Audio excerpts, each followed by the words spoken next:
మనం కష్టపడి ప్లేస్ దొరికించుకున్నాం. అది ఆడేమో ఉండదు, మనం ఏం కావాలో చెప్తే కొనిస్తా అన్నది.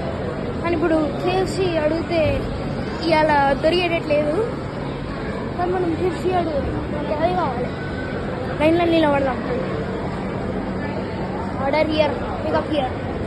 చేద్దాం ఆర్డర్ చేద్దాం. రావు ఎంతమంది ఉన్నారు, ఎడ వేస్తాం మనం?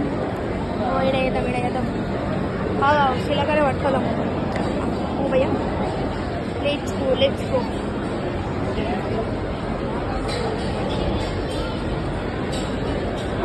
నీలక్క నువ్వేరా? నేను సెలెక్ట్